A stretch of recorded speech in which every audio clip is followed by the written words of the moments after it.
cómo fue escrito este libro y por qué. Durante los últimos 35 años, las empresas editoriales de los Estados Unidos han impreso más de 1/5 de obras diferentes. Muchos de estos libros eran atrozmente tediosos y muchos fueron fracasos financieros. ¿He dicho muchos?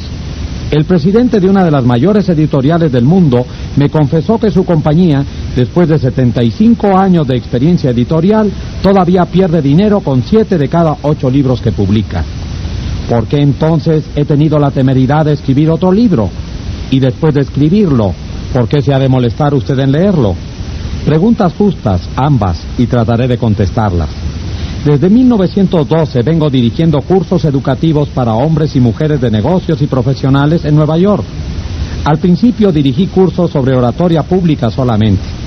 Cursos destinados a preparar a los adultos, mediante la experiencia, a pensar mientras están de pie y a expresar sus ideas con mayor claridad, mayor efectividad y mayor soltura, tanto en conversaciones de negocios como ante grupos más numerosos. Pero gradualmente, a medida que pasaban los años, comprendí que por mucho que estos adultos necesitaran un aprendizaje para hablar en forma eficaz, necesitaban aún más el aprendizaje en ese bello arte de tratar con la gente en los negocios y en sus contactos sociales. Comprendí también gradualmente que yo mismo necesitaba ese aprendizaje. Al recordar ahora esos años, me aterroriza advertir mis frecuentes faltas de tacto y de comprensión. ¿Cómo lamento no haber podido tener en mis manos un libro como este hace 20 años? ¡Qué don inapreciable habría sido! Tratar con la gente es probablemente el mayor problema que se afronta, especialmente si se es una persona de negocios. Sí, y también si se es un contador, un ama de casa, un arquitecto o un ingeniero. La investigación y el estudio realizados hace pocos años bajo los auspicios de la Fundación Carnegie revelaron un hecho muy importante y significativo, un hecho confirmado más tarde por los estudios adicionales efectuados en el Instituto Carnegie de Tecnología. Estas investigaciones demostraron que aún en las ramas tan técnicas como la ingeniería, alrededor del 15% del éxito financiero de cada uno se debe al conocimiento técnico y alrededor del 85% se debe a la habilidad en la tecnología humana, la personalidad y la capacidad para tratar con la gente. Durante muchos años dirigí cursos en el Círculo de Ingenieros de Filadelfia y también en la rama de Nueva York del Instituto Norteamericano de Ingenieros Electricistas. Por mis clases han pasado probablemente más de 1,500 ingenieros. Fueron a ellas porque comprendieron finalmente, al cabo de años de observación y experiencia, que frecuentemente el personal mejor pagado en el ramo de la ingeniería no es el que conoce más ingeniería. Por ejemplo, se puede contar con los servicios simplemente técnicos de ingenieros, contadores, arquitectos o cualquier otro profesional por un salario fijo. Pero el hombre que dispone de conocimientos técnicos más la habilidad de expresar sus ideas para asumir la dirección y para despertar entusiasmo entre los demás, esa persona tiene posibilidades de aumentar indefinidamente sus ingresos. En la plenitud de su actividad, John D. Rockefeller dijo que la habilidad para tratar con la gente es un artículo que se puede comprar, como el azúcar o el café. Y pagaré más por esa capacidad, agregó, que por cualquier otra. No se debe suponer, pues, que todos los colegios del país deberían tener cursos para desarrollar la habilidad más preciada entre todas. Pero si hay un curso práctico, con sentido común, para adultos de esta especie, ha escapado a mi atención hasta el momento de escribir estas líneas. La Universidad de Chicago y las Escuelas Unidas de la Asociación Cristiana de Jóvenes realizaron un estudio para determinar qué quieren aprender en realidad los adultos. Ese estudio costó $25,000 y duró 2 años. La última parte de la indagación se realizó en Meriden, Connecticut. Era una típica población norteamericana. Se entrevistó a todos los adultos de Meriden y se les pidió que respondieran a 156 preguntas, tales como: ¿cuál es su ocupación o profesión? ¿Cuál es su educación? ¿Cómo pasa sus ratos desocupados? ¿Qué ingresos tiene? ¿Qué pasatiempos? ¿Qué ambiciones? ¿Qué problemas? ¿Qué temas le interesaría estudiar? Y otras más por el estilo. Esa investigación reveló que la salud es lo que más interesa a los adultos y que en segundo lugar les interesa a la gente, cómo comprender y llevarse bien con el prójimo, cómo hacer que los demás gusten de uno y cómo hacer que los demás adopten el modo de pensar de uno. La comisión que realizaba esta indagación resolvió organizar un curso para adultos en Meriden. Buscó diligentemente un texto práctico sobre el tema, pero no encontró ninguno. Finalmente, los miembros de la comisión buscaron a una de las personas más autorizadas del mundo en el terreno de la educación para adultos y le preguntaron si conocía algún libro que atendiera las necesidades de ese grupo de adultos de Meriden. No, respondió. Yo sé lo que necesitan esos adultos, pero el libro que les hace falta no ha sido escrito todavía. Yo sabía por experiencia propia que esa afirmación era exacta, porque durante años había buscado inútilmente un manual práctico y aplicable sobre las relaciones humanas. Como no existía ese libro, traté de escribir uno para utilizarlo en mis cursos. Y aquí está. Espero que a usted le agrade. Como preparación para este libro, leí todo lo que pude encontrar sobre el tema. Todo, desde artículos en diarios y revistas, los archivos de los juicios de divorcio, las obras de viejos filósofos y psicólogos modernos. Además, contraté a un investigador especializado para que se pasara 1 año y medio en diversas bibliotecas leyendo todo lo que yo había pasado por alto, estudiando eruditos volúmenes de psicología, hojeando centenares de artículos periodísticos, revisando incontables biografías para tratar de establecer cómo los grandes hombres de todas las edades habían tratado con la gente. Leímos las biografías de todos los grandes personajes habidos en el mundo. Leímos la vida de todos los grandes, desde Julio César hasta Thomas Edison. Recuerdo que leímos más de 100 biografías de Theodore Roosevelt solamente. Estábamos decididos a no economizar tiempo ni gastos para descubrir todas las ideas prácticas usadas jamás por los hombres de todas las épocas, a fin de ganar amigos e influir sobre la gente. Yo entrevisté personalmente a veintenas de personas que han triunfado en la vida, algunos de ellos famosos en el mundo, inventores como Marconi y Edison, líderes políticos como Franklin D. Roosevelt y James Farley, hombres de empresa como Owen D. Young, estrellas de cine como Clark Gable y Mary Pickford, y exploradores como Martin Johnson, y traté de descubrir la técnica empleada por ellos en las relaciones humanas. Con todo este material preparé una breve charla, la titulé «Cómo ganar amigos e influir sobre la gente». He dicho breve, lo era en un principio, pero ha ido en aumento hasta convertirse en una conferencia que consume 1 hora y 30 minutos. Durante muchos años di esta conferencia ante los adultos reunidos en cada clase de los cursos del Instituto Carnegie en Nueva York. Siempre he hecho lo mismo. He pronunciado la conferencia y recomendado a los alumnos que hicieran la prueba de estos consejos en sus contactos comerciales y sociales, para volver luego a la clase a hablar de sus experiencias y de los resultados conseguidos. ¡Qué tarea interesante! Estos hombres y estas mujeres, ansiosos por mejorar, se veían fascinados por la idea de trabajar en una nueva especie de laboratorio, el primero y el único laboratorio de relaciones humanas para adultos que ha existido jamás. Este libro no fue escrito como se escriben todos los libros. Creció tal como crece un niño. Creció y se desarrolló en ese laboratorio gracias a las experiencias de miles de adultos. Hace años comenzamos con una serie de reglas impresas en una tarjeta no mayor que una tarjeta postal. A la temporada siguiente imprimimos una tarjeta más grande, después un folleto, después una serie de folletos, cada uno en crecimiento a su vez en tamaño y en alcance.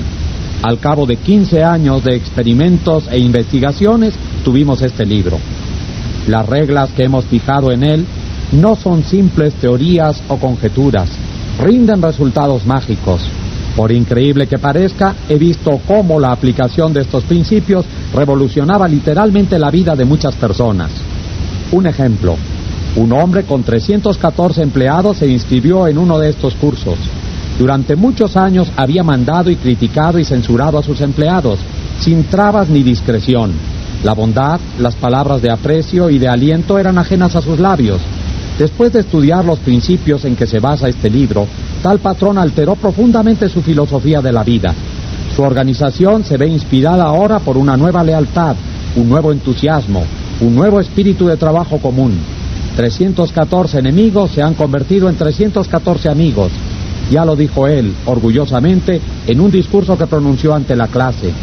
Antes, cuando caminaba por mi establecimiento, nadie me saludaba. Mis empleados miraban para otro lado al ver que me acercaba. Pero ahora todos son amigos míos, y hasta el portero me llama por el nombre de pila. Este patrón tiene ahora mayores beneficios materiales, mayor descanso y, lo que es infinitamente más importante, encuentra mucha mayor felicidad en sus negocios y en su hogar. Innumerables vendedores han visto aumentar considerablemente sus ventas mediante el uso de estos principios. Muchos han conseguido clientes nuevos, clientes que habían buscado en vano con anterioridad. Hay directores de empresas que vieron aumentar su autoridad y su sueldo. Uno de ellos nos informó que había conseguido un importante aumento de sueldo, debido sobre todo a la aplicación de estas verdades. Otro alto empleado de la Philadelphia Gas Works Company iba a ser rebajado de categoría por su beligerancia, por su incapacidad para conducir hábilmente a los empleados. El aprendizaje que realizó no solamente lo salvó del descenso a los 65 años de edad, sino que le produjo un ascenso con mayor sueldo. En muchas ocasiones, en los banquetes servidos al terminar cada curso, me han dicho los cónyuges que sus hogares son mucho más felices desde que sus maridos o mujeres iniciaron este entrenamiento. Con frecuencia se asombran los participantes por los resultados que consiguen. Parecen cosa de magia. En algunos casos, llenos de entusiasmo, me han hablado a casa un domingo, porque no podían esperar 2 días para informarme de sus realizaciones en la clase regular del curso. Un hombre quedó tan impresionado por una charla sobre estos principios que se quedó comentándolos con otros miembros de su clase hasta altas horas de la noche. A las 3 de la mañana, los otros se fueron a sus casas, pero él estaba tan conmovido por la comprensión de sus errores, tan inspirado por la visión de un mundo nuevo y más rico que se abría ante él, que no pudo dormir. No durmió esa noche, ni al día siguiente, ni la otra noche. ¿Quién era? ¿Un individuo ingenuo, sin educación, dispuesto a estallar de entusiasmo ante cada nueva teoría que se le presentara? No, lejos de ello. Era un comerciante refinado, un hombre culto, moderno, que circula por los mejores ambientes de la ciudad, que habla corrientemente 3 idiomas y tiene diplomas de 2 universidades europeas. Mientras escribo este capítulo, me llega una carta de un alemán de la vieja escuela, un aristócrata cuyos antepasados sirvieron durante generaciones como oficiales del ejército a las órdenes de los Hohenzollern. Su carta, escrita desde un transatlántico, me habla casi con fervor religioso de la aplicación de estos principios en su caso. Otro hombre, nacido en Nueva York, graduado en Harvard, acaudalado, dueño de una gran fábrica de alfombras, me declaraba que ha aprendido más en 14 semanas gracias a este sistema de enseñanza del arte de influir sobre la gente que lo que pudo aprender sobre el mismo tema en sus 4 años de universidad. ¿Absurdo? ¿Irrisorio? ¿Fantástico? Es claro que el lector está autorizado para rechazar esa afirmación con el adjetivo que desee. Yo solo repito, sin comentarios, una declaración hecha por un graduado de Harvard, conservador y eminentemente próspero, en un discurso público pronunciado ante aproximadamente 600 hombres en el Yale Club de Nueva York el 23 de febrero de 1933. En comparación con lo que deberíamos ser, decía el famoso profesor William James de la Universidad de Harvard, solo estamos despiertos a medias. Solo empleamos una pequeña parte de nuestros recursos físicos y mentales. En términos generales, el individuo vive así muy dentro de sus límites. Posee cualidades de diversas especies que habitualmente no usa. Esas cualidades que habitualmente no se usan. El único propósito de este libro es ayudar al lector a que descubra, desarrolle y aproveche esos poderes latentes que no emplea. La educación, decía el doctor John G. Given, expresidente de la Universidad de Princeton, es la capacidad para afrontar las situaciones que plantea la vida.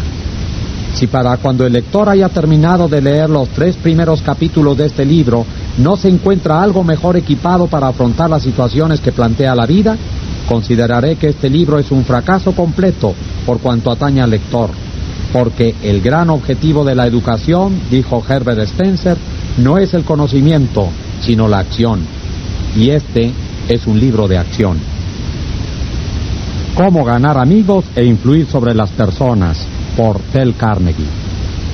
Primera parte, capítulo 1.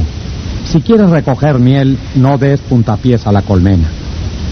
El 7 de mayo de 1937, la ciudad de Nueva York presenció la más sensacional caza de un hombre jamás conocida en esta metrópoli. Al cabo de muchas semanas de persecución, 2 pistolas Crowley, el asesino, El pistolero, que no bebía ni fumaba, se vio sorprendido, atrapado en el departamento de su novia en la avenida West End.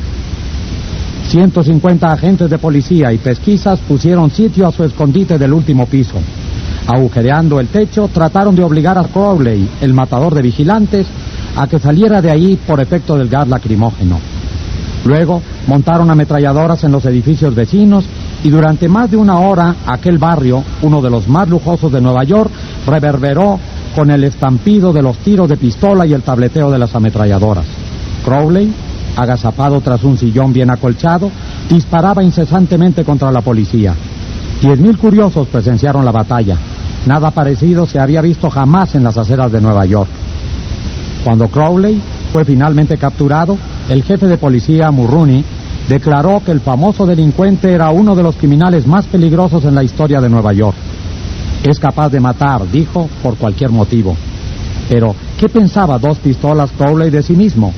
Lo sabemos porque mientras la policía hacía fuego graneado contra su departamento, escribió una carta dirigida a quien corresponda. Y al escribir, la sangre que emanaba de sus heridas dejó un rastro escarlata en el papel. En esa carta expresó Crowley: tengo bajo la ropa un corazón fatigado, un corazón bueno, un corazón que a nadie haría daño. Poco tiempo antes, Crowley había estado dedicado a abrazar a una mujer en su automóvil en un camino de campo en Long Island. De pronto, un agente de policía se acercó al coche y dijo: quiero ver su licencia. Sin pronunciar palabra, Crowley sacó su pistola y acalló para siempre al vigilante con una lluvia de plomo. Cuando el agente cayó, Crowley saltó del automóvil, empuñó el revólver de la víctima y disparó otra bala en el cuerpo tendido. Y este es el asesino que dijo: tengo bajo la ropa un corazón fatigado, un corazón bueno, un corazón que a nadie haría daño. Crowley fue condenado a la silla eléctrica. Cuando llegó a la cámara fatal en Sing Sing, no declaró, por cierto, esto es lo que me pasa por asesino. No, dijo, esto es lo que me pasa por defenderme. La moraleja de este relato es: Dos Pistolas Crowley no se echaba la culpa de nada. ¿Es esta una actitud extraordinaria entre criminales? Si así le parece, escuche lo siguiente. He pasado los mejores años de la vida dando a los demás placeres ligeros, ayudándoles a pasar buenos ratos, y todo lo que recibo son insultos, la existencia de un hombre perseguido. Quien así habla es Al Capone. Sí, el mismo que fue enemigo público número 1, el más siniestro de los jefes de las bandas criminales de Chicago. Capone no se culpa de nada. Se considera, en cambio, un benefactor público incomprendido a quien nadie apreció. Y lo mismo pensaba Dutch Schultz, antes de morir por las balas de otros pistoleros en Newark. Dutch Schultz, uno de los más famosos criminales de Nueva York, aseguró en una entrevista para un diario que él era un benefactor público, y lo creía. He tenido interesante correspondencia con Lewis Luz, que fue alcalde de la famosa cárcel de Sing Sing en Nueva York, sobre este tema, y según él, pocos de los criminales que hay en Sing Sing se consideran hombres malos. Son tan humanos como usted o como yo. Así raciocinan, así lo explican todo. Pueden narrar las razones por las cuales tuvieron que forzar una caja de hierro o ser rápidos con el gatillo. Casi todos ellos intentan, con alguna serie de razonamientos falaces o lógicos, justificar sus actos antisociales aún ante sí mismos, y por consiguiente mantienen con firmeza que jamás se les debió apresar. Si Al Capone, Dos Pistolas Crowley, Dutch Schultz, los hombres y mujeres desesperados tras las rejas de una prisión no se culpan por nada, ¿qué diremos de las personas con quien usted, lector, o yo, entramos en contacto? John Wanamaker, fundador de las tiendas que llevan su nombre, confesó una vez: hace 30 años he aprendido que es una tontería regañar a los demás. Bastante tengo con vencer mis propias limitaciones sin irritarme por el hecho de que Dios no ha creído conveniente distribuir por igual el don de la inteligencia. Wanamaker aprendió temprano su lección. En cambio, yo he tenido que ir a los tumbos por este mundo durante un tercio de siglo antes de que empezara a amanecer en mí la idea de que 99 veces de cada 100 ningún hombre se critica a sí mismo por nada, por grandes que sean sus errores. La crítica es inútil porque pone a la otra persona en la defensiva y por lo común hace que trate de justificarse. La crítica es peligrosa porque lastima el orgullo tan precioso de la persona, hiere su sentido de la importancia y despierta su resentimiento. El mundialmente famoso psicólogo B.F. Skinner comprobó, mediante experimentación con animales, que premiando la buena conducta los animales aprenden más rápido y retienen con más eficacia que castigando la mala conducta. Estudios posteriores probaron lo mismo aplicado a los seres humanos. Por medio de la crítica, nunca provocamos cambios duraderos y con frecuencia creamos resentimientos. Hans Seyle, otro gran psicólogo, dijo: tanto como anhelamos la aprobación, tememos la condena. El resentimiento que engendra la crítica puede desmoralizar empleados, miembros de la familia y amigos, y aún así no corrige la situación que se ha criticado. George B. Johnston, de Enid, Oklahoma, es el coordinador de seguridad de una compañía de construcción. Una de sus responsabilidades es hacer que los empleados usen sus cascos siempre que estén trabajando en una obra. Nos contó que cada vez que se encontraba con un obrero sin su casco, le ordenaba con mucha autoridad que cumpliera con las ordenanzas. Como resultado, obtenía una obediencia desganada y con frecuencia los hombres volvían a quitarse el casco, no bien les daba la espalda. Decidió probar un método diferente y cuando volvió a encontrar un obrero sin el casco, le preguntó si el casco le resultaba incómodo o no le iba bien. Después le recordó, en tono amistoso, que su misión era protegerlo de heridas y le sugirió que lo usara siempre que estuviera en la obra. El resultado de esta actitud fue una mayor obediencia a las reglas, sin resentimientos ni tensiones emocionales. En 1000 páginas de la historia se encuentran ejemplos de la inutilidad de la crítica. Tomemos, por ejemplo, la famosa disputa entre Teodoro Roosevelt y el presidente Taft. Una disputa que dividió al Partido Republicano, llevó a Woodrow Wilson a la Casa Blanca, escribió un nuevo capítulo en la Guerra Mundial y alteró la suerte de la historia. Recordemos rápidamente los hechos. Cuando Teodoro Roosevelt abandonó la Casa Blanca en 1908, ayudó a Taft a que se le eligiera como presidente y luego se fue a África a cazar leones. Al regresar estalló, censuró a Taft por su política conservadora, trató de ser ungido candidato a una tercera presidencia, formó el Partido del Alce y estuvo a punto de demoler el republicano. En la elección que hubo después, William Howard Taft y el Partido Republicano vencieron solamente en 2 estados, Vermont y Utah. La derrota más desastrosa jamás conocida por el partido. Teodoro Roosevelt culpó a Taft, pero ¿se consideró culpable el presidente Taft? Claro que no. Con los ojos llenos de lágrimas dijo así: no veo cómo podía haber procedido de otro modo. ¿A quién se ha de echar la culpa? ¿A Roosevelt o a Taft? No lo sé. Francamente, ni me importa. Lo que trato de hacer ver es que todas las críticas que Teodoro Roosevelt no lograron persuadir a Taft de que se había equivocado.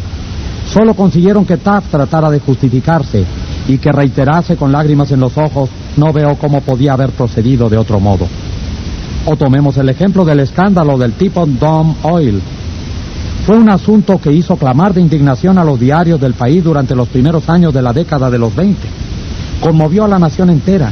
Nada parecido había sucedido jamás en la vida pública norteamericana, al menos en la memoria contemporánea. Señalemos los hechos desnudos.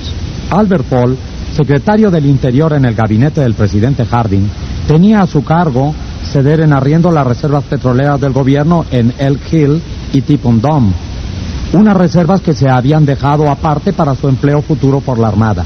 El secretario Fall no efectuó una licitación, no señor. Entregó directamente el contrato, un negocio redondo, jugoso, a su amigo Edward L. Doheny. Y a su vez, Doheny hizo al secretario Fall un préstamo, según le placía llamar a esta operación, de $100,000.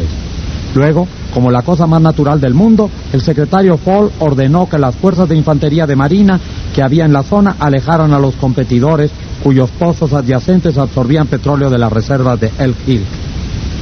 Estos competidores, desalojados de sus tierras a punta de bayoneta, corrieron a los tribunales y destaparon así públicamente el escándalo de Teapot Dome. Tal fue el clamor que la administración Harding quedó arruinada, la nación entera se sintió asqueada, el Partido Republicano estuvo a punto de verse destruido y Albert B. Fall purgó su condena tras las rejas de una cárcel. Fall fue condenado crudamente, censurado como lo han sido pocos hombres públicos. ¿Se arrepintió? Jamás.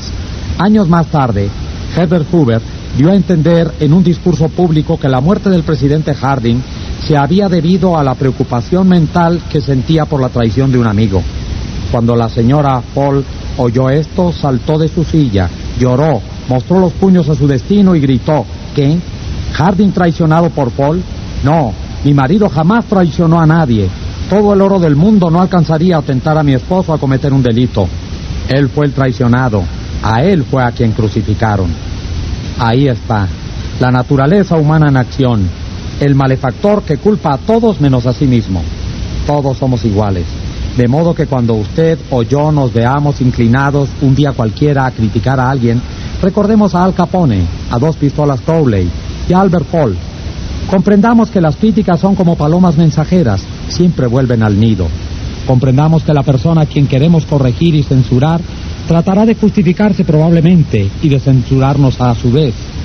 O, como el amable Taft, de decir: no veo cómo podía haber procedido de otro modo.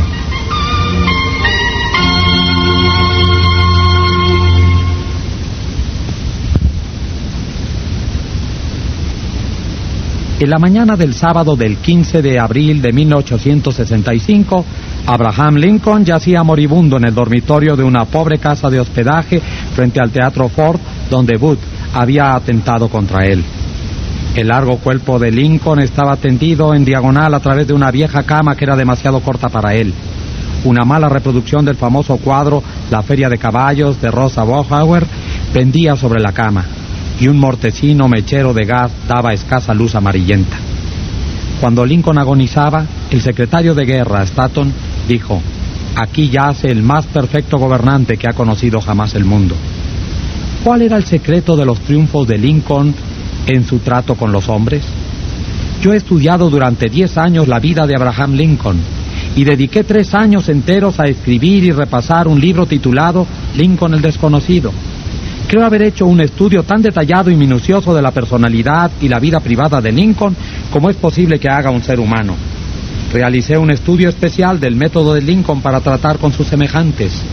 ¿Se dedicaba a criticarlos? Sí, pues, cuando era joven. En el Valle Pigeon Creek, en Indiana, no solamente criticaba, sino que escribía cartas y poemas para burlarse de los demás, y los dejaba en los caminos campestres, en la seguridad de que alguien los encontraría. Una de esas cartas despertó resentimientos que duraron toda una generación. Aún después de empezar a practicar leyes como abogado en Springfield, Illinois, Lincoln atacaba abiertamente a sus rivales, en cartas que publicaban los periódicos, pero se excedió. En el otoño de 1842 se burló de un político irlandés, vano y batallador, que se llamaba James Shields. Lincoln le censuró crudamente en una carta anónima publicada por el Springfield Journal. El pueblo entero estalló en carcajadas. Shields, sensitivo y orgulloso, hirvió de indignación. Descubrió quién había escrito la carta, saltó en su caballo, buscó a Lincoln y lo desafió a duelo. Lincoln no quería pelear, se oponía a los duelos, pero no pudo evitarlo sin menoscabo para su honor. Tuvo la elección de las armas. Como tenía brazos muy largos, escogió sables de caballería.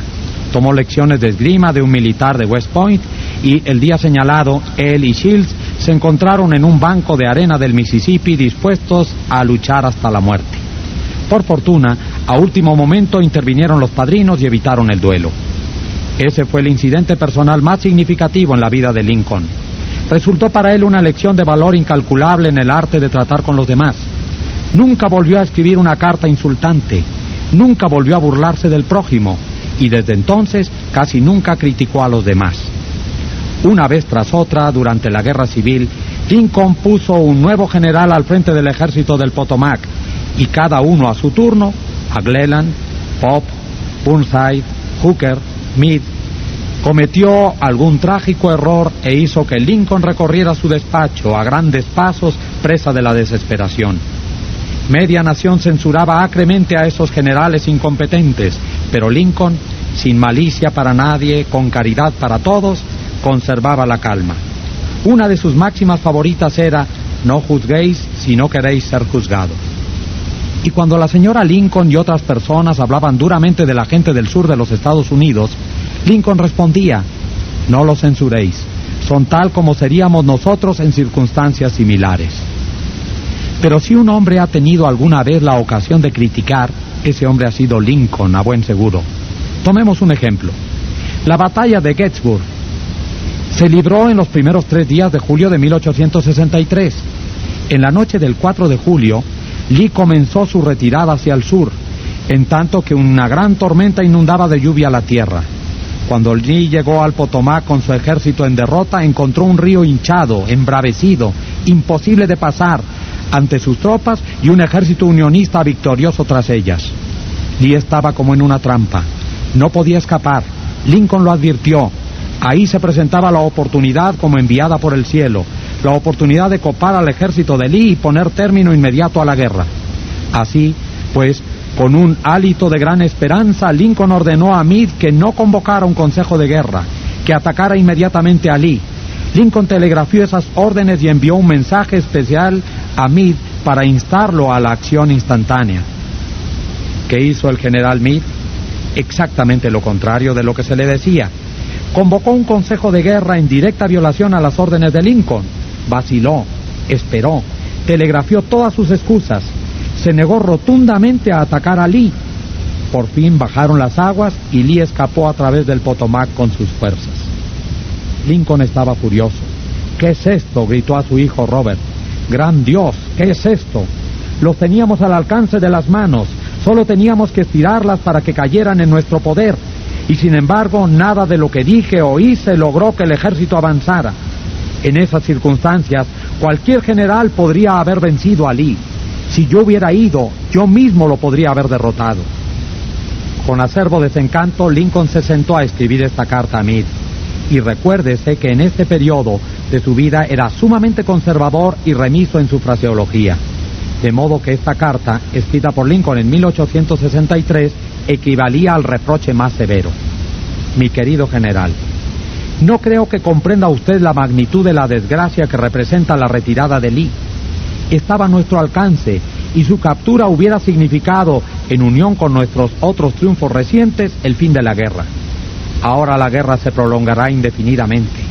Si usted no consiguió atacar con fortuna a Lee el lunes último, ¿cómo logrará hacerlo ahora al sur del río, cuando solo puede llevar consigo unos pocos hombres, no más de las 2/3 de la fuerza de que disponía entonces? Sería irrazonable esperar, y yo no lo espero, que ahora pueda usted lograr mucho. Su mejor oportunidad ha desaparecido, y estoy indeciblemente angustiado a causa de ello. ¿Qué habrá hecho Meade al leer esta carta? Meade no vio jamás esta carta. Lincoln no la despachó. Fue hallada entre los papeles de Lincoln después de su muerte. Creo, y esto es solo una opinión, que después de escribirla, Lincoln miró por la ventana y se dijo: un momento, tal vez no debiera ser tan precipitado. Me es muy fácil, aquí sentado en la quietud de la Casa Blanca, ordenar a Meade que ataque. Pero si hubiese estado en Gettysburg y hubiese visto tanta sangre como ha visto Meade en la última semana, y si mis oídos hubiesen sido horadados por los clamores y los gritos de los heridos y moribundos, quizá no habría tenido tantas ansias de atacar. Si yo tuviese el tímido temperamento de Meade, quizá habría hecho lo mismo que él. De todos modos, es agua que ya ha pasado bajo el puente. Si envío esta carta, calmará mis sentimientos, pero haré que Meade trate de justificar sus actos. Haré que él me censure a su vez. Despertaré resquemores, disminuiré su utilidad futura como comandante y lo llevaré acaso a renunciar al ejército. Y Lincoln dejó a un lado la carta, porque por amarga experiencia había aprendido que las críticas y reproches acerbos son casi siempre inútiles. Theodore Roosevelt ha dicho que cuando, como presidente, se veía ante algún grave problema, solía reclinarse en su sillón y mirar un gran cuadro de Lincoln que había sobre su escritorio en la Casa Blanca, y preguntarse entonces: ¿qué haría Lincoln si se viera en mi lugar? ¿Cómo resolvería este problema? La próxima vez que sintamos la tentación de reprocharle algo a alguien, saquemos un billete de $5 del bolsillo, miremos el retrato de Lincoln y preguntémonos: ¿cómo resolvería Lincoln este problema si estuviera en mi lugar? Mark Twain solía perder la paciencia y escribía cartas que quemaban el papel. Por ejemplo, una vez le escribió a un hombre que había despertado su ira: lo que usted necesita es un permiso de entierro. No tiene más que decirlo y le conseguiré uno. En otra ocasión, le escribió a un editor sobre los intentos de un corrector de pruebas de mejorar mi ortografía y puntuación. Ordenó lo siguiente: imprima de acuerdo con la copia que le envío y que el corrector hunda sus sugerencias en las gachas de su cerebro podrido. Mark Twain se sentía mejor después de escribir estas cartas hirientes. Le permitían descargar presión, y las cartas no hacían daño a nadie porque la esposa del escritor las desviaba secretamente. Nunca eran despachadas. ¿Conoce usted a alguien a quien desearía modificar y regular y mejorar? Bien, espléndido. Yo estoy en su favor, pero ¿por qué no empezar por usted mismo? Desde un punto de vista puramente egoísta, eso es mucho más provechoso que tratar de mejorar a los demás. Sí, y mucho menos peligroso. No te quejes de la nieve en el techo del vecino, sentenció Confucio, cuando también cubre el umbral de tu casa. Cuando yo era un joven y trataba empeñosamente de impresionar bien a los demás, escribí una estúpida carta a Richard Harding Davis, autor que por entonces se destacaba en el horizonte literario de los Estados Unidos. Estaba preparando yo un artículo sobre escritores y pedí a Davis que me contara su método de trabajo. Unas semanas antes había recibido, de no sé quién, una carta con esta nota al pie, dictada pero no leída. Me impresionó mucho. Pensé que quien escribía debía ser un personaje importante y muy atareado.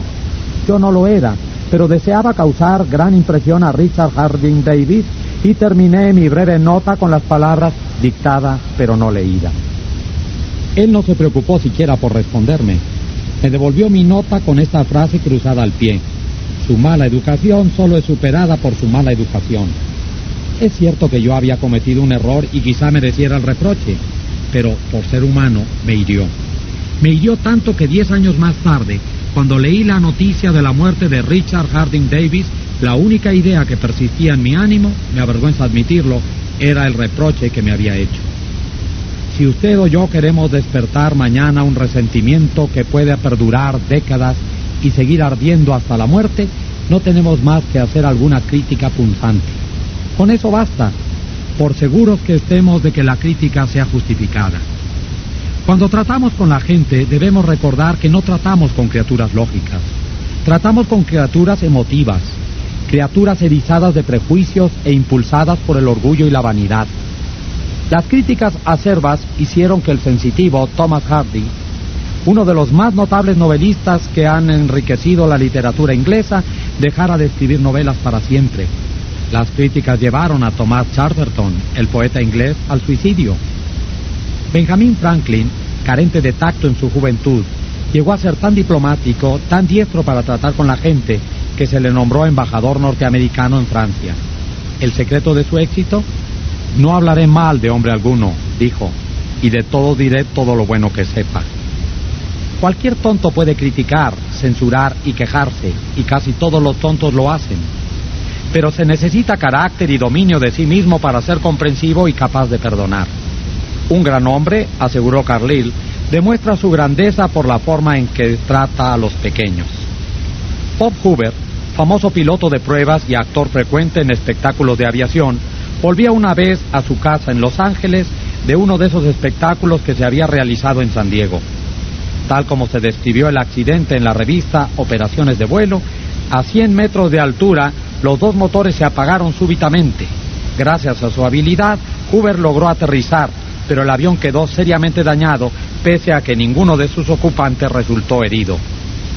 Lo primero que hizo Hoover después del aterrizaje de emergencia fue inspeccionar el tanque de combustible. Tal como lo sospechaba, el viejo avión a hélice, reliquia de la Segunda Guerra Mundial, había sido cargado con combustible de jet, en lugar de la gasolina común que consumía. Al volver al aeropuerto, pidió ver al mecánico que se había ocupado del avión. El joven estaba aterrorizado por su error. Le corrían las lágrimas por las mejillas al ver acercarse a Hoover.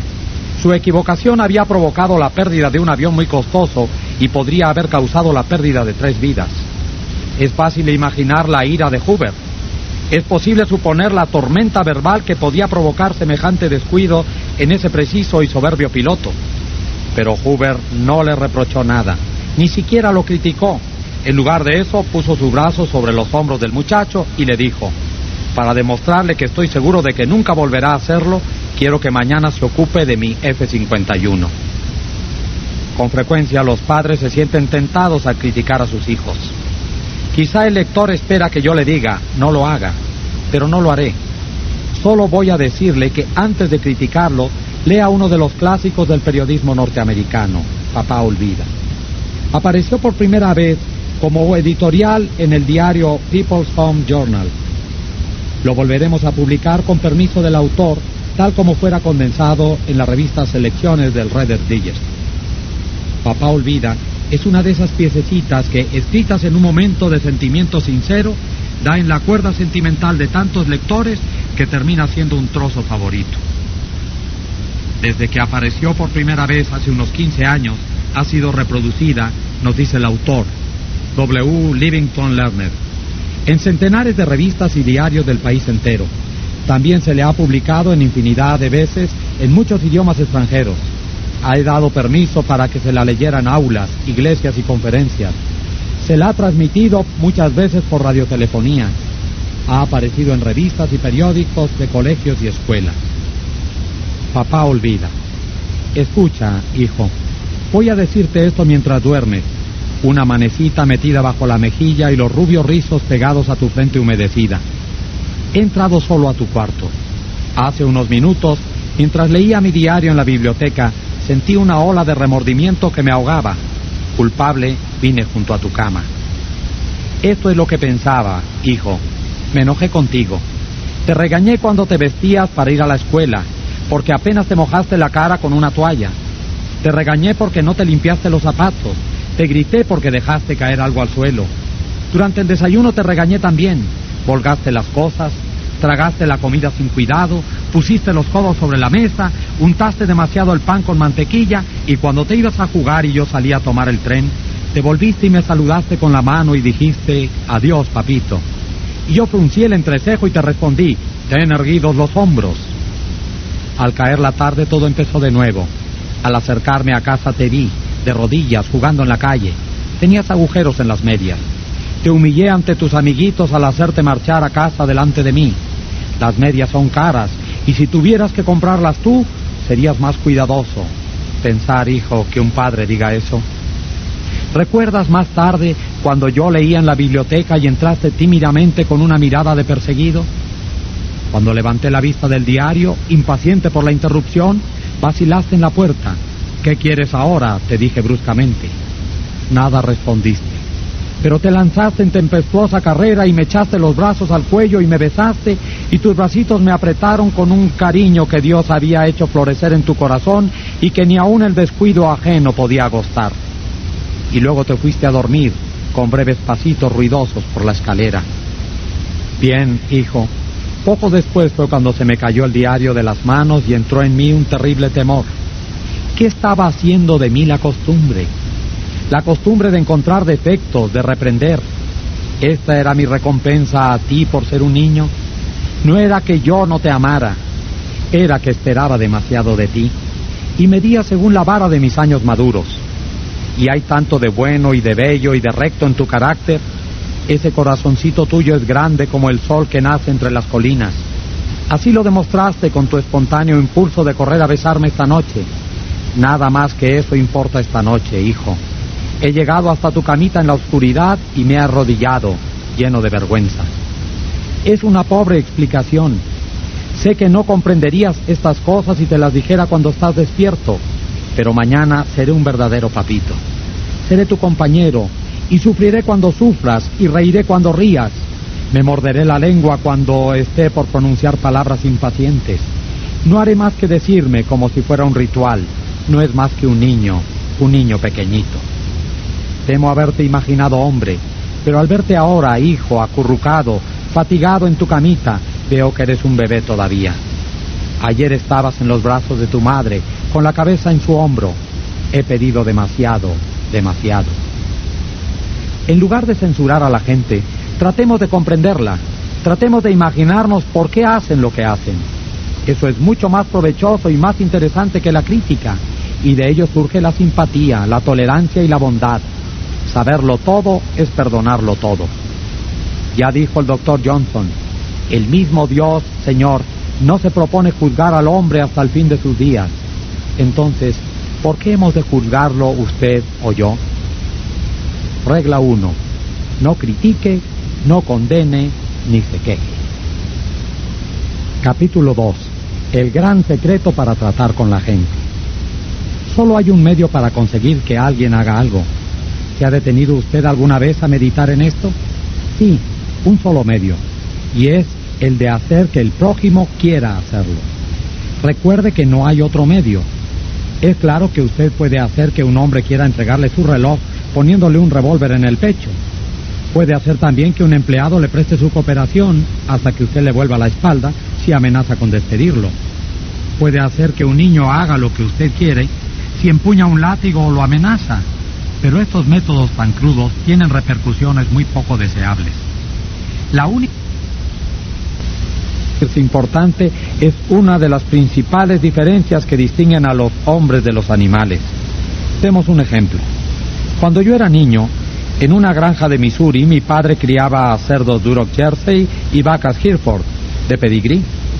Solíamos exhibir nuestros cerdos y vacas en las ferias de los condados y en las exposiciones de ganadería de todo el Medio Oeste. Obteníamos primeros premios por veintenas. Mi padre fijaba las cintas azules en un trozo de muselina blanca, y cuando llegaban amigos o visitantes a nuestra casa, sacaba esa muselina y entre él y yo los mostrábamos los premios. Los cerdos no se interesaban por las cintas que habían ganado, pero mi padre sí. Estos premios le daban un sentido de importancia. Si nuestros antepasados no hubiesen sentido ese ardiente anhelo de ser importantes, la civilización habría sido imposible. Sin él seríamos iguales que los animales. Ese deseo de sentirse importante fue lo que llevó a un pobre empleado de una tienda de comestibles, un mozo sin recursos y sin educación, a estudiar unos libros de derecho que había encontrado en el fondo de un barril que, con otros restos de una casa deshecha, comprara por 50 centavos. Quizá haya oído el lector hablar de este mozo. Se llamaba Lincoln. Este deseo de sentirse importante fue lo que inspiró a Dickens para escribir sus novelas inmortales. Este deseo inspiró a Sir Christopher Wren en el diseño de sus sinfonías de piedra. Este deseo hizo que Rockefeller reuniera millones y millones de dólares que jamás gastó. Y este mismo deseo hace que los hombres más ricos de cada ciudad construyan una casa demasiado amplia para sus necesidades. Este deseo hace que todos pretendamos vestir de acuerdo con la última moda, conducir el automóvil más reciente y hablar de nuestros hijos tan inteligentes. Este mismo deseo es lo que lleva a muchos jóvenes a ser pistoleros y bandoleros. Casi todos los criminales jóvenes, dice E.P. Murray, ex jefe de la policía de Nueva York, tienen un excesivo egoísmo y su primer pedido después de ser arrestados es que les lleven esos perniciosos periódicos en los que se los pinta como héroes. La perspectiva de cumplir una condena parece remota, en tanto el criminal pueda extasiarse ante una fotografía suya que comparte las páginas con la de famosos deportistas, estrellas de cine y la televisión y políticos. Si usted me dice cómo satisface sus deseos de ser importante, le diré que es usted. Eso es lo que determina su carácter. Es la cosa más significativa que hay en usted. Por ejemplo, John D. Rockefeller satisfacía su deseo de importancia dando dinero para que se levantara un hospital moderno en Pekín, China, a fin de atender millones de pobres a quienes no había visto jamás ni jamás vería. Dillinger, en cambio, se sentía importante como bandido, asaltante de bancos y asesino. Cuando los agentes federales lo perseguían, penetró en una granja de Minnesota y exclamó: «Soy Dillinger». Estaba orgulloso de ser el enemigo público número 1. Sí, la diferencia significativa que se advierte entre Dillinger y Rockefeller es la forma en que satisfacían sus deseos de ser importantes. La historia chispea con divertidos ejemplos de personas famosas que lucharon por dar satisfacción a sus deseos de importancia. El mismo George Washington quería ser llamado su poderío al presidente de los Estados Unidos. Y Colón reclamaba el título de almirante del océano y virrey de las Indias. Catalina la Grande se negaba a abrir cartas que no estuvieran dirigidas a su majestad imperial.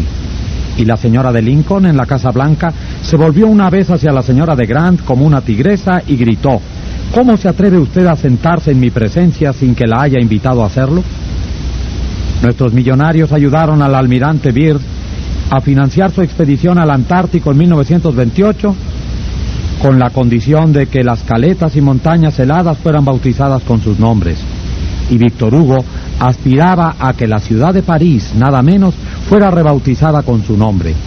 Hasta Shakespeare, grande entre los grandes, trató de agregar brillo a su nombre procurándose un escudo de nobleza para su familia.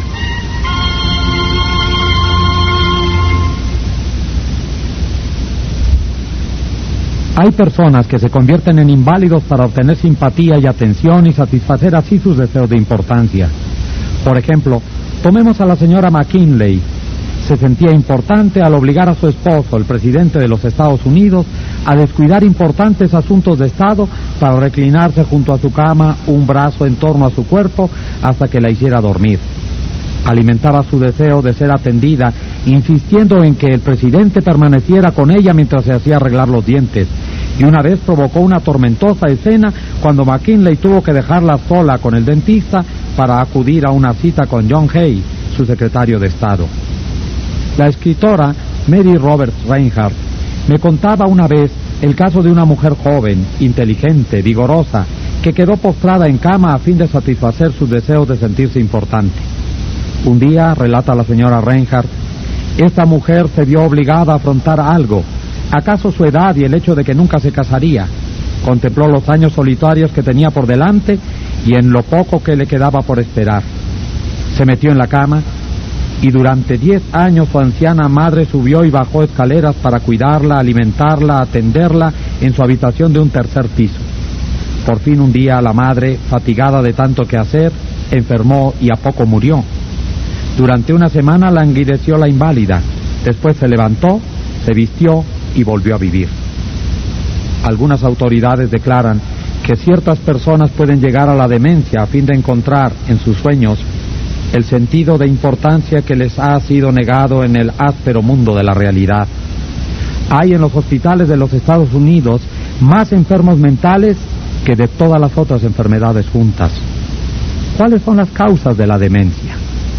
Nadie puede responder a una pregunta tan general, pero sabemos que ciertas enfermedades, como la sífilis, quebrantan y destruyen las células del cerebro y producen la demencia como resultado. En rigor de verdad, aproximadamente la mitad de todas las enfermedades mentales pueden atribuirse a causas físicas, como son las lesiones cerebrales, alcohol, toxinas. Pero la otra mitad, y esto es terrible, la otra mitad de la gente que pierde la cordura no sufre al parecer ninguna lesión en las células cerebrales. En las autopsias, cuando se estudian sus tejidos cerebrales con los más poderosos microscopios, se los encuentra tan sanos como los de un cerebro normal. ¿Por qué enloquecen estas personas? Yo hice recientemente esta pregunta al médico jefe de uno de nuestros más importantes hospicios. Este médico, que ha recibido los más altos honores y las recompensas más codiciadas por sus conocimientos sobre la demencia, me confió francamente que no sabe por qué enloquece la gente. Nadie lo sabe de seguro, pero me dijo que muchas personas que enloquecen encuentran en la demencia ese sentido de su importancia que no pudieron obtener en el mundo de la realidad. Después me narró lo siguiente. Tengo una paciente cuyo casamiento resultó una tragedia. Deseaba amor, satisfacción sexual, hijos y prestigio social, pero la vida destrozó todas sus esperanzas. Su esposo no la amaba, hasta se negaba a comer con ella y la obligaba a servirle las comidas en su cuarto en el primer piso. No tenía hijos ni importancia social, enloqueció y en su imaginación se divorció y recuperó su nombre de soltera. Ahora cree que se ha casado con un aristócrata inglés e insiste en que se llama Lady Smith. Y en cuanto a los hijos, se imagina que todas las noches da a luz uno. Cada vez que la visito me dice: doctor, anoche tuve un bebé. La vida hizo naufragar todas las naves de sus sueños en los escollos de la realidad, pero en las islas fantásticas llenas de sol de la demencia, todas esas naves llegan ahora a puerto con las velas desplegadas. ¿Tragedia? Pues no lo sé. Su médico me dijo: si pudiese estirar la mano y devolverle la cordura, no lo haría. Es mucho más feliz como está.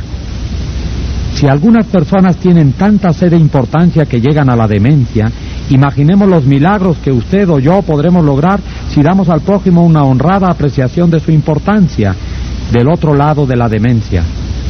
Una de las primeras personas en el mundo norteamericano de los negocios a las que se le pagó un salario anual de más de $1 millón, cuando no había impuestos a los ingresos y una persona que ganaba $50 a la semana podía vivir muy bien, fue Charles Schwab. Andrew Carnegie lo había elegido para ser el primer presidente de la recién formada United States Steel Company en 1921, cuando Schwab tenía solo 38 años de edad.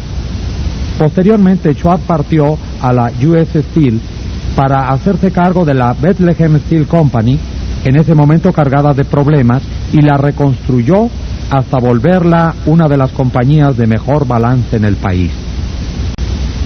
¿Por qué pagaba Andrew Carnegie a Charles Schwab más de $1 millón por año, o sea, unos $3,000 por día? ¿Por qué? ¿Acaso porque Schwab era un genio? No. ¿Porque sabía más que los otros técnicos acerca de la fabricación del acero? Tampoco. Charles Schwab me ha confesado que trabajaban con él muchos hombres que sabían considerablemente más que él acerca de la fabricación del acero. Schwab aseguraba que se le pagaba ese sueldo sobre todo por su capacidad para tratar con la gente. Le pregunté cómo lo hacía. Voy a dar su secreto en sus mismas palabras. Palabras que deberían ser grabadas en bronce y fijadas en todos los hogares y escuelas, en todas las tiendas y oficinas del país. Palabras que los niños deberían recordar de memoria, en lugar de esforzarse por saber la conjugación de los verbos latinos o la cifra de la lluvia anual en el Brasil. Palabras que transformarán su vida, lector, y la mía, por poco que las escuchemos. Considero, dijo Schwab, que el mayor bien que poseo es mi capacidad para despertar entusiasmo entre los hombres, y que la forma de desarrollar lo mejor que hay en el hombre es por medio del aprecio y el aliento. Nada hay que mate tanto las ambiciones de una persona como las críticas de sus superiores. Yo jamás critico a nadie. Creo que se debe dar a una persona un incentivo para que trabaje. Por eso siempre estoy deseoso de ensalzar, pero soy remiso para encontrar defectos. Si algo me agrada, soy caluroso en mi aprobación y generoso en mis elogios. Esto es lo que hacía Schwab. Pero, ¿qué hace la persona común? Precisamente lo contrario. Si alguna cosa no le gusta, arma un escándalo. Si le gusta, no dice nada. En mi amplia relación con la vida, en mis encuentros con muchos grandes personajes en diversas partes del mundo, declaró Schwab, no he encontrado todavía la persona, por grande que fuese o elevadas sus funciones, que no cumpliera mejor trabajo y realizara mayores esfuerzos dentro de un espíritu de aprobación que dentro de un espíritu de crítica. Esa fue, agregó, francamente, una de las principales razones del notable éxito de Andrew Carnegie. Carnegie elogiaba a sus semejantes en público y en privado. Carnegie quiso elogiar a sus ayudantes hasta después de muerto. Para su tumba escribió un epitafio que decía: aquí yace un hombre que supo cómo rodearse de hombres más hábiles que él.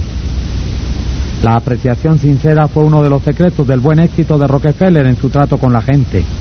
Por ejemplo, cuando uno de sus socios, Edward T. Bedford, cometió un error que hizo perder a la firma $1 millón con una mala compra en América del Sur, John D. pudo haberlo criticado, pero sabía que Bedford había procedido de acuerdo a sus mejores luces, y el incidente quedó en nada. Pero Rockefeller encontró algo que elogiar. Felicitó a Bedford porque había podido salvar el 60% del dinero invertido. Espléndido, dijo Rockefeller. No siempre nos va tan bien en mi despacho. Tengo entre mis recortes una historia que sé que nunca sucedió, pero la repetiré porque ilustra una verdad. Según esta fantasía, una mujer granjera, al término de una dura jornada de labor, puso en los platos de los hombres de la casa nada más que heno. Cuando ellos, indignados, le preguntaron si se había vuelto loca, ella replicó: ¿y cómo iba a saber que se darían cuenta? Hace 20 años que cocino para ustedes y en todo ese tiempo nunca me dieron a entender que lo que comían no era heno. Hace unos años se hizo un estudio sociológico entre las esposas que habían abandonado sus hogares. ¿Y cuál creen ustedes que fue la razón principal que dieron para haber tomado su decisión? Falta de aprecio. Si se hiciera un estudio similar entre maridos que han huido de sus casas, creo que se llegaría a la misma conclusión. Con frecuencia, damos por sentada la presencia de nuestro cónyuge que nunca le manifestamos nuestro aprecio. Un miembro de una de nuestras clases nos habló de un pedido que le había hecho su esposa. Ella y un grupo de mujeres de su parroquia habían iniciado un programa de automejoramiento.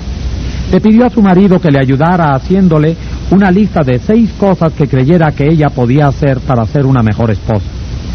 Nos dijo: El pedido me sorprendió.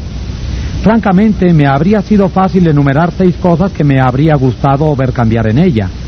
Y estoy seguro que ella podría haber hecho una lista de 1 millar de cosas que querría cambiar en mí. Pero no lo hice. Le dije, déjame pensarlo y te daré una respuesta mañana. Al día siguiente me levanté muy temprano y llamé a la florista y le pedí que le mandara 6 rosas rojas a mi esposa con una nota diciendo: no se me ocurren 6 cosas que querría que cambies. Te amo tal como eres. Cuando llegué a casa esa tarde, ¿quién creen que me recibió en la puerta? Exacto, mi esposa. Estaba al borde de las lágrimas. No necesito decir que me felicité por no haberla criticado como me lo había pedido. El domingo siguiente en la iglesia, después de que ella había informado del resultado de su tarea, varias mujeres del grupo se me acercaron y me dijeron: fue el gesto más tierno del que se tenga noticias. Entonces comprendí cuál era el poder del aprecio. Florence Hicksfield, el más espectacular de los empresarios teatrales que ha habido jamás en Broadway, conquistó su reputación gracias a su sutil habilidad para glorificar a la joven norteamericana. Una vez tras otra, elegía a alguna joven en quien nadie se fijaba y la transformaba en el escenario en una resplandeciente visión de misterio y seducción. Como conocía el valor del aprecio y la confianza, hacía que las mujeres se sintieran bellas por el solo poder de su galantería y su consideración. Era además un hombre práctico. Aumentó el sueldo de las coristas desde $30 por semana hasta una cifra que a veces llegaba a 175. Y también era caballeresco. En las noches de estreno en el Follies enviaba telegramas a las estrellas del reparto y hermosas rosas a todas las chicas del coro. Yo sucumbí una vez a la moda del ayuno y pasé 6 días y sus noches sin comer. No fue difícil. Tenía menos hambre al fin del 6º día que al fin del 2º. Pero yo y usted conocemos personas que pensarían que habían cometido un crimen si dejaran a sus familias o a sus empleados 6 días sin comer. Pero los dejan estar 6 días y 6 semanas y a veces 60 años, sin darles jamás una muestra calurosa de esa apreciación que anhelan casi tanto como anhelan el alimento. Cuando Alfred Lund, uno de los grandes actores de su época, desempeñó el papel principal en Reunión en Viena, declaró: nada hay que yo necesite tanto como alimento para mi propia estima. Alimentamos a los cuerpos de nuestros hijos y amigos y empleados, pero muy raras veces alimentamos su propia estima.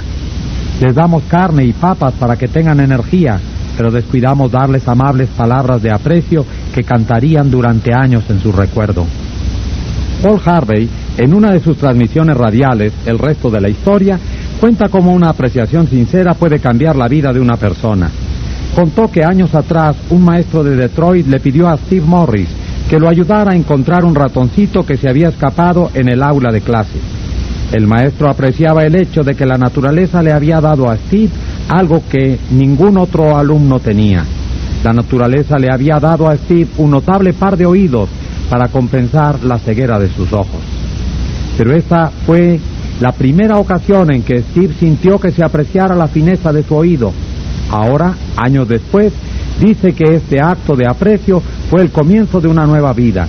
Desde aquel entonces desarrolló su don del oído hasta volverse, bajo el nombre artístico de Stevie Wonder, uno de los grandes músicos populares de la década de los 70.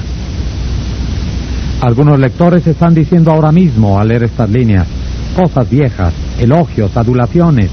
Ya he hecho la prueba, no da resultado, al menos con personas inteligentes. Es claro que la adulación no da resultados con la gente que discierne. Es algo hueco, egoísta y poco sincero. Su empleo debe conducir al fracaso y así ocurre generalmente. Aunque no faltan personas tan hambrientas, tan sedientas de que se les muestre aprecio, que tragan cualquier cosa, así como un hombre hambriento puede comer hierbas y lombrices. Hasta la reina Victoria era susceptible a la adulación. El primer ministro Benjamín Disraeli confesó que cuando trataba con la reina empleaba abundantemente esa adulación. Pero Disraeli era uno de los hombres más corteses, diestros y capaces que han gobernado jamás el extenso imperio británico. Era un genio. Lo que para él daba resultado quizá no lo dé para usted o para mí. A la larga, la adulación hace más mal que bien. La adulación es falsa y, como el dinero falso, nos pone eventualmente en aprietos si queremos hacerlo pasar. La diferencia entre la apreciación y la adulación es muy sencilla. Una es sincera y la otra no. Una procede del corazón, la otra sale de la boca. Una es altruista, la otra egoísta. Una despierta la admiración universal, la otra es universalmente condenada. Hace poco vi un busto del general Obregón en el Palacio de Chapultepec, en México. Bajo el busto están grabadas estas sabias palabras de la filosofía del general Obregón. No temas a los enemigos que te atacan, teme a los amigos que te adulan. No recomiendo la adulación. Lejos de ello, hablo de una nueva forma de vivir. Permítame repetirlo, hablo de una nueva forma de vivir. El rey Jorge V tenía un juego de 6 máximas en las paredes de su estudio en el Palacio de Buckingham. Una de esas máximas rezaba: enséñame a no hacer ni recibir elogios baratos. Eso es la adulación, elogio barato. Una vez leí una definición de la adulación que vale la pena reproducir. Adular es decir a la otra persona lo que se piensa de uno mismo. Emplea el lenguaje que quieras, dijo Ralph Waldo Emerson, y nunca podrás expresar sino lo que eres.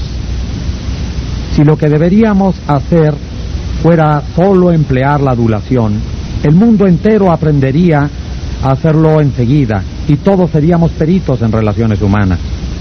Cuando no estamos dedicados a pensar acerca de algún problema específico, solemos pasar 95% de nuestro tiempo pensando en nosotros mismos. Pero si dejamos de pensar en nosotros mismos por un rato y comenzamos a pensar en las buenas cualidades del prójimo, no tendremos que recurrir a la adulación, tan barata y tan falsa que se le conoce apenas sale de los labios. Una de las virtudes más descuidadas de nuestra existencia cotidiana es la apreciación. De un modo u otro, descuidamos elogiar a nuestro hijo o hija cuando trae una buena nota de la escuela, y rara vez alentamos a nuestros hijos cuando logran hornear una torta o construir una casita para pájaros. Nada les agrada más a los niños que esta especie de interés y aprobación de sus padres.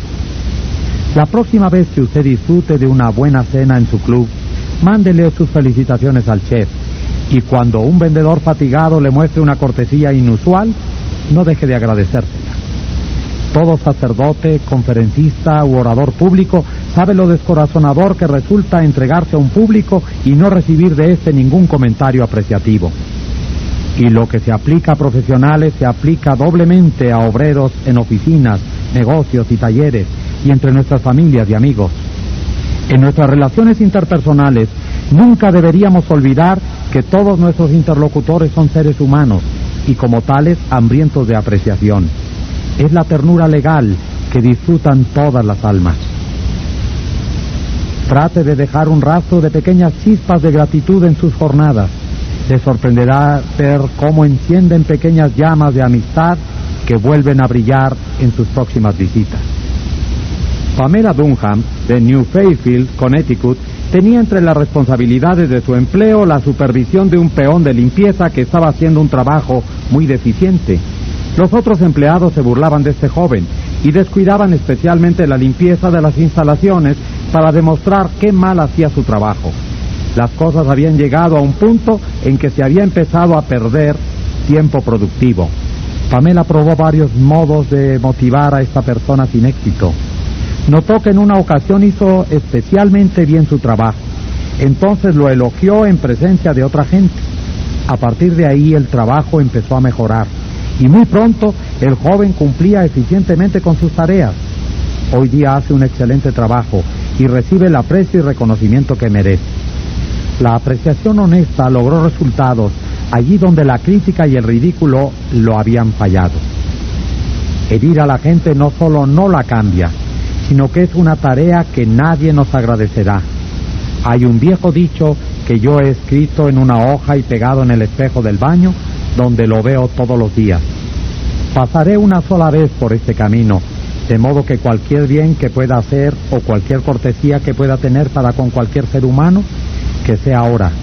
No la dejaré para mañana, ni la olvidaré, porque nunca más volveré a pasar por aquí.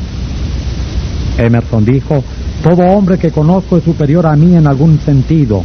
En ese sentido, aprendo de él. Si así sucedía con Emerson, ¿no es probable que lo mismo sea 100 veces más cierto en su caso o en el mío?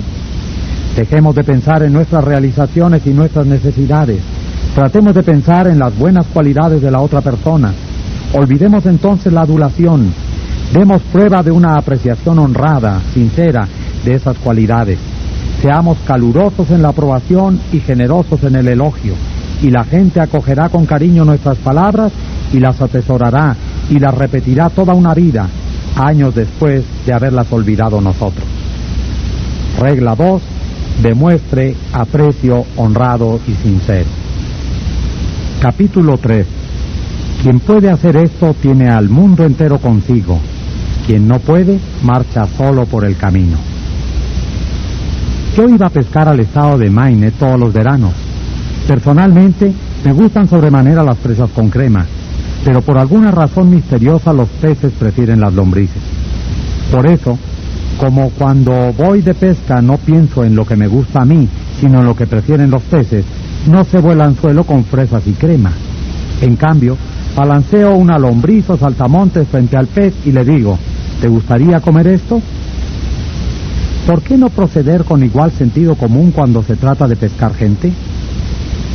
Así procedía Lloyd George, primer ministro inglés durante la Primera Guerra Mundial.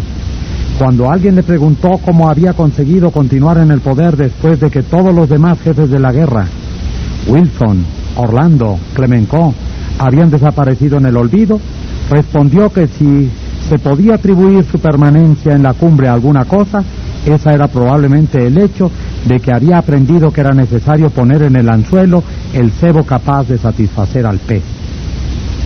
¿Por qué hablar de lo que necesitamos o deseamos? Eso es infantil, absurdo. Claro está que a usted le interesa lo que necesita o desea. Eso le interesa eternamente. Pero a nadie más le interesa. Los demás son como usted o como yo. Les interesa lo que ellos desean o necesitan. De modo que el único medio de que disponemos para influir sobre el prójimo es hablar acerca de lo que él quiere y demostrarle cómo conseguirlo. Recuerde esa frase mañana cuando trate de lograr que alguien haga algo. Sí, por ejemplo, ¿no quiere usted que su hijo fume? No le predique y no hable de lo que usted quiere. Muéstrele, en cambio, que los cigarrillos pueden impedirle formar parte del equipo deportivo del colegio o ganar la carrera de 100 metros. Es bueno recordar esto, ya sea que se trate con niños o con terneros o con monos. Por ejemplo, Ralph Waldo Emerson y su hijo trataron un día de meter una ternera en el establo, pero cometieron el error común de pensar solamente en lo que querían ellos. Emerson empujaba y su hijo tironeaba, pero el ternero hacía como ellos, pensaba solamente en lo que quería. Atiezó las patas y se negó empecinadamente a salir del prado. Una criada irlandesa vio la dificultad en que estaban sus amos. No era capaz de escribir ensayos ni libros, pero al menos en esta ocasión mostró más sentido común que Emerson. Pensó en lo que quería el ternero, puso un dedo maternal en la boca del ternero y lo dejó que chupara y chupara mientras lo conducía lentamente al establo. Todos los actos que ha realizado usted desde que nació se deben a que quería algo.